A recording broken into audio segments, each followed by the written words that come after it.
Madam कल प्रभाग समिति में एक मीटिंग हुई थी इलीगल पार्किंग को लेकर, जिसमें ट्रैफिक सीनियर दिलीप पाटिल भी मौजूद थे। इलीगल पार्किंग सदा से एक मसला रहा है, हमेशा से, क्योंकि जब से हॉकर्स का मुद्दा उठा ये मसला भी उठ गया कि हॉकर्स आपने हटा दिया, इलीगल पार्किंग क्यों नहीं हटाई? क्या स्टैंड लिया आपने, क्या इसमें फैसला हुआ इस मीटिंग में? देखिए, रास्ता रुंदीकरण हो गया है, लेकिन अपनी इलीगल पार्किंग की वजह से बहुत ट्रैफिक जाम हो रहा है।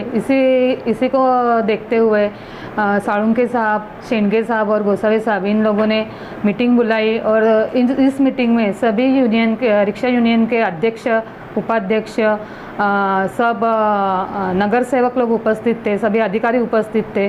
तो उन्होंने अपनी क्या समस्याएं थी वो हमें बताई और हमने भी उन पर सॉल्यूशन निकाला। उनके क्या उस पर समस्या पर क्या हल निकाला जा सकता है, वो ये भी विचार विनिमय हुआ वहाँ पे, और हमने वो डिसीजन सब उनके लिख के लिए है और सूचनाएं भी उनके लिख के लिए है और आगे वो जारी रखेंगे काम। मैडम क्या कार्रवाई की जाएगी जो इलीगल पार्किंग्स हैं शहर में? जगह जगह पे देख रहे हैं कि लातादाद गाड़ियाँ ऐसी खड़ी हुई है, अनेक गाड़ियाँ खड़ी हुई हैं जिनका कोई वाली वारिस नहीं है। उनमें मोटर ट्रेनिंग्स की भी गाड़ियाँ आप देखेंगे, रिक्शे भी देखेंगे, कहीं कहीं बाइक है पार्किंग, और कहीं कहीं तो ठेले भी लोग छोड़ के चले जाते हैं। तो क्या इस पर कार्रवाई होगी या नहीं? इस पे कार्रवाई होगी, लेकिन अभी कैसा हुआ है, रिक्शा वे निश्चित करना है हमें। तो उन्होंने बताया है कि जो फुटपाथ है, वो फुटपाथ है, उसके बाजू से ही रिक्शा वे तैयार होगा और वो जो गाड़ियाँ पार्किंग होती है वो रिक्शा वे के बाजू से पार्किंग का ये उन्होंने दे दिया है। अच्छा मैडम, ये जिस तरह से शहर में पार्किंग जोन ना होना भी एक मसला है कि पार्किंग जोन नहीं है शहर में, लोग कहते हैं कि हम अपनी गाड़ियाँ खड़ी कहाँ रखें। रोड के करीब भी जो पॉश से पॉश सोसाइटियाँ हैं उनको भी ये मसला पेश है कि भाई यहाँ पर हमारे यहाँ पार्किंग जोन नहीं, तो मजबूरन हमको रोड पे खड़ी करना पड़ती है। ठीक है, पार्किंग जोन का कुछ यहाँ पर इंतजाम होगा शहर में? अभी सभी नगर सेवकों ने ये मांग तो की है कि जो धोखादायक बिल्डिंग है उनके जगह पर पार्किंग जोन बनाया जाए।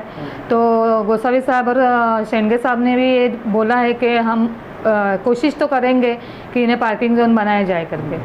2 से 3 दिन से मैम, थोड़ा इस मसले से हटके सवाल है, 2 से 3 दिन से देख रहे हैं कि काफ़ी एक तरह से हड़कंप मचा हुआ है। अचानक से ही दुकानें बंद करा दी गई हैं, कहा जा रहा है कि कोविड-19 के केसेस बढ़ते जा रहे हैं। कोई कह रहा है कि ये राजनीतिक लॉकडाउन है, जैसे कुछ प्रॉब्लम्स आई है महाराष्ट्र विकास आघाड़ी सरकार पर, उसको भी देखते हुए कहा जा रहा है कि लॉकडाउन लगाया गया। यहाँ पर भी एक डेलीगेशन आया था मार्केट की तरफ से, उन्हें भी मायूसी हुई, मतलब उन्हें उनका कुछ हल नहीं निकल पाया। काफ़ी दुकानदारों में हड़कंप है, इस ताल्लुक से क्या कहेंगे? क्या कुछ निवारण हो सकता है उनका? जब ये रिक्शा वे की बनाने की मीटिंग हुई थी तभी अचानक सब दुकानदार आए और घेराव किया इधर हम लोगों के ऑफिस पे। तो हम लोगों ने उनके अर्जेंट मीटिंग बुलाई और उस मीटिंग में सब दुकानदार उपस्थित थे और उन्होंने हमें बताया कि हमारे यही रमज़ान महीना एक ही कमाने का एक महीना होता है, तो हमने पहले से कर्जे लेके रखे हैं और माल भर के रखा है, तो हम कहाँ जाए, क्या करें? तो सारी दुकानें तो खुली, आप सिर्फ 3 से 4 घंटे का हमें वक्त दीजिए कि हम दुकान खुली कर सके और हम कमा सके। मैडम, एक तरह से कहा जा रहा था कि रमज़ान महीने को देखते हुए ये लॉकडाउन लगाया गया, लेकिन देखा जा रहा है कि गुड़ी पाड़वा की भी अब से जो रस्में है वो प्रोग्राम शुरू हो जाएगा। तो इस चीज़ की तो मतलब बिल्कुल ही ये बात खारिज हो जाती है कि किसी चीज़ को देखते हुए ये लॉकडाउन लगाया गया है। लेकिन मैम, दोनों तरफ के जो रमज़ान महीना हो चाहे गुड़ी पाड़वा हो, इसमें सभी धर्मों के लोगों की दुकानें हैं, सभी कमाते हैं। इस ताल्लुक से आप क्या कहेंगे, क्या मैसेज देंगी? क्योंकि एक तरह से लोगों में एक निगेटिव चीज़ फैल रही है, क्या कहेंगी? जो हिंदू मुस्लिम एकता है, इस ताल्लुक से धर्मनिरपेक्षता को लेकर क्या कहेंगे आप, क्या मैसेज? देखिए, हमारे मुमरा में ऐसा देखा है नहीं कि पूरे देश में ऐसा हिंदू मुस्लिम एकता दिखाई देती है, क्योंकि सब हिंदू मुसलमान एक धर्म के एक त्यौहार में एक साथ आते हैं और त्यौहार मनाते हैं। हमारे मुमरा में भी ऐसा ही है।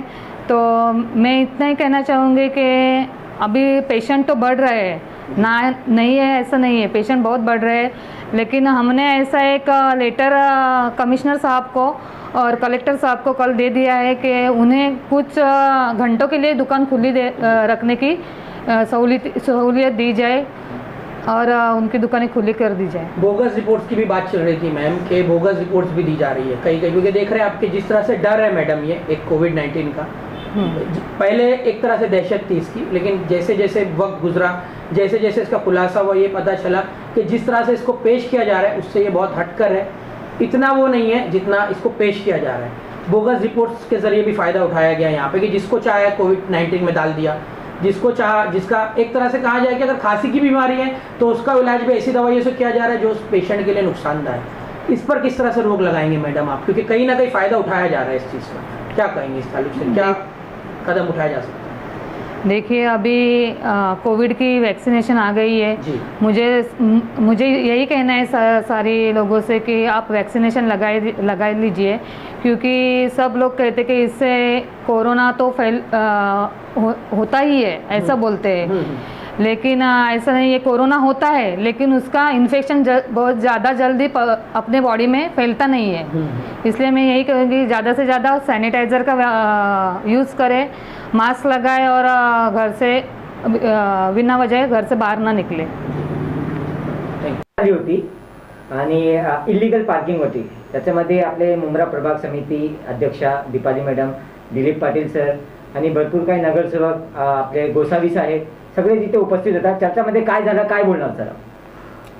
ॲक्च्युली काल नाही, ती चर्चा जी आहे ती परवा मिटिंग झालेली होती त्या संदर्भात, आणि ती याकरिता होती की आपलं मुंब्रा स्टेशनपासून वाय जंक्शनच्या दिशेने बऱ्याच वेळा ट्रॅफिकची समस्या होते आणि ट्रॅफिकच्या समस्येला थोडंसं बेशिस्त वाहन चालकांचा बेशिस्तपणा म्हणा, बऱ्याच ठिकाणी असलेले कट्स म्हणा, जिथे पेडेस्ट्रियन वगैरे वॉकिंग करतात वगैरे ते कट्स म्हणा, किंवा रिक्षा चालकांचा बेशिस्तपणा म्हणा, ह्या सगळ्या गोष्टी कारणीभूत असतात। तर ह्या गोष्टी स्ट्रीमलाईन होण्यासाठी सर्वच लोक काही वाईट असतात अशातले किंवा सर्वच वाहन चालक वाईट असतात अशातला भाग नाही, परंतु या गोष्टी कुठेतरी स्ट्रीमलाईन झाल्या पाहिजेत। याकरिता वाहतूक विभाग शहरातला, त्याचप्रमाणे सर्व रिक्षा युनियन, त्याचप्रमाणे प्रभाग समितीतील सर्व सन्माननीय लोकप्रतिनिधी आणि प्रशासन यांच्यात एक एकत्रित बैठक झालेली होती। त्या बैठकीचा मुख्य विषय असा होता की जेणेकरून आपल्याला एक सेपरेट रिक्षा बे तयार करता येतोय का आणि एक रिक्षाकरता स्वतंत्र मार्गिका तयार करता येते का, या दृष्टिकोनातून एक प्रशासनाने एक प्लान बनवलेला होता आणि त्या प्लान संदर्भात साधक बाधक चर्चा करण्याकरता आपण ती मीटिंग आयोजित केलेली होती। सद्यस्थितीमध्ये एक प्राथमिक लेवलवर आपल्या मुंब्रा येथील एक राकेश बार ते कौसा कब्रस्तानपर्यंत आपण तो प्राथमिक स्तरावर तो रिक्षाचे स्वतंत्र मार्गिका आहे ती चालू करण्याच्या विचारामध्ये आहोत आणि त्या दृष्टिकोनातून आम्ही सर्वांशी चर्चा केली। चर्चा अतिशय सकारात्मक झाली। काही रिक्षा युनियनचे प्रॉब्लेम्स वगैरे होते ते देखील त्यांनी सांगितले आणि ते देखील आम्ही सोडवण्याचा प्रयत्न करत आहोत।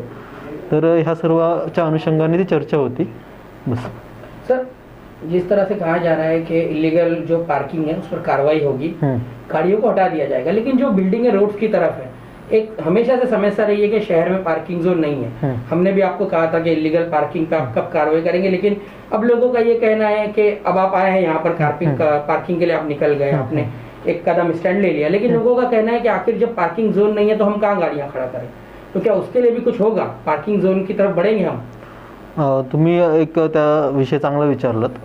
त्या दिवशीच्या मीटिंगमध्ये हा पार्किंगचाही जो प्रश्न निर्माण झालेला होता, त्याच्यामध्ये आम्ही ऑलरेडी महापालिकेने किमान 13 ते 17 असे पार्किंगचे स्लॉट आयडेंटिफाय केलेले आहेत आणि त्या स्लॉटच्या अनुषंगाने आम्ही वरिष्ठ कार्यालयाचे पत्रव्यवहारही केलेले आहेत की या ठिकाणी पार्किंगचे स्लॉट डिक्लेअर करता येतील आणि 4 चाकी वाहने म्हणा, दुचाकी वाहने म्हणा, ती पार्क करण्या 24 तास पार्किंगच्या दृष्टिकोनातून तिथे पार्किंग करता येऊ शकते। तर भविष्यात हा प्लॅन फिजिबल होऊ शकतो, परंतु कोणताही प्लॅन एक्झिक्यूट करताना त्याच्या अगोदर टेस्टिंग, लिटमस टेस्ट होणं गरजेचं आहे आणि ती लिटमस टेस्ट जी आहे ती मगाशी आपण सांगितलं त्याप्रमाणे रिक्षाच्या स्वतंत्र मार्गिकेबरोबरच आम्ही त्या ठिकाणी पार्किंगचं स्लॉटही डिक्लेअर करणार आहोत आणि एकदा त्या ठिकाणी एक प्रायोगिक तत्त्वावर यशस्वी झाली की त्याची इम्प्लिमेंटेशन शहरातल्या इतर ठिकाणी होईल। त्याचबरोबरीने एक कन्सर्न काही सन्माननीय लोकप्रतिनिधींनी उपस्थित केला की शहरात इतर ठिकाणी जर काही मोकळ्या जागा असतील जेणेकरून जसे की एखादं ग्राउंड म्हणा किंवा एखादी इमारत वगैरे जर तिथे कालात ना मोकळी जागा असेल तर त्या ठिकाणी काही पार्किंगचे स्लॉट डिक्लेअर करता येऊ शकतात का, तर आम्ही त्या दृष्टिकोनातूनही विचार करतोय। भविष्यात तसे काही जागा आयडेंटिफाय झाल्या तर आम्ही तिथेही प्रयत्न करू। Okay, thank you.